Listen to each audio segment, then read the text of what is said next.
Bonjour, voici une présentation de Google Classroom. Alors quand on tape Classroom Google, on arrive à ce petit lien.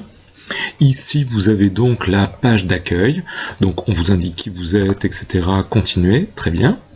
Vous êtes donc dans Google Classroom et par exemple vous voulez soit rejoindre un cours, soit créer un cours. Et en général, quand vous cliquez ici sur créer un cours, on vous dit, pour le moment, les utilisateurs ne peuvent pas créer de cours, essayez ultérieurement, ou si vous avez vraiment envie de pouvoir utiliser cet outil, signalez-le nous.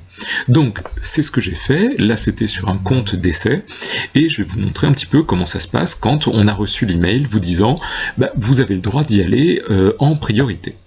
Alors, quand on arrive maintenant sur la page qui marche, on est sur la page du prof, et en fait il faut comprendre que on a ici une sorte de flux, c'est une sorte de Facebook avec les infos du cours. Alors moi j'ai encore un petit peu de mal, je découvre. Ici ce qu'on peut créer c'est une annonce, c'est-à-dire un de ces petits modules avec une information.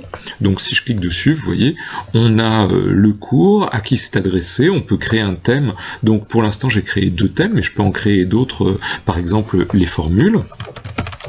Formule recherche V, j'en sais rien, quelque chose comme ça. Hop. Et donc on va pouvoir mettre ici les 5 pièges à éviter. Ok.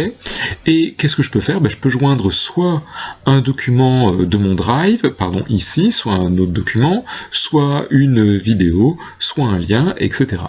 Et en général, on peut poster, programmer ou mettre en brouillon. Alors admettons que ici je poste, c'est pas bien grave, on voit qu'on a la nouvelle information qui apparaît. Les gens peuvent laisser des commentaires d'après ce que j'ai compris, j'avoue que j'ai pas essayé en tant qu'étudiant, je vous laisse le soin de le faire, et etc. On va pouvoir donc élaborer un devoir, là encore, vous pouvez mettre les dates limites, le thème, et joindre un petit peu un certain nombre de choses, là encore, vous pouvez choisir si vous publiez le devoir ou pas.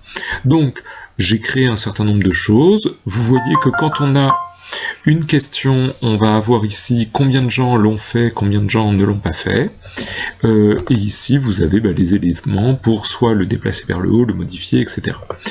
Ensuite, si vous avez envie, vous pouvez aller voir comment ça se passe du côté des élèves.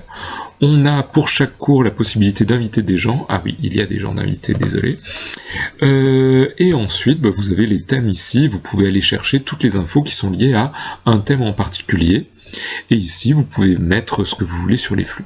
Bon, voilà un petit peu une présentation assez rapide. Ici, les éléments, quelques paramètres. Les devoirs bien sûr, et ici on a la liste des devoirs, des choses qui sont à remplir dans les jours à venir. Et ici on a les corrigés, mais pour l'instant je n'ai rien corrigé. Voilà, j'espère que ça vous donne quelques idées de ce qu'on peut faire désormais avec quelque chose d'aussi simple que Classroom, et voici la page d'accueil avec les différentes tuiles des cours auxquels vous êtes inscrit. Bonne continuation, à bientôt, au revoir.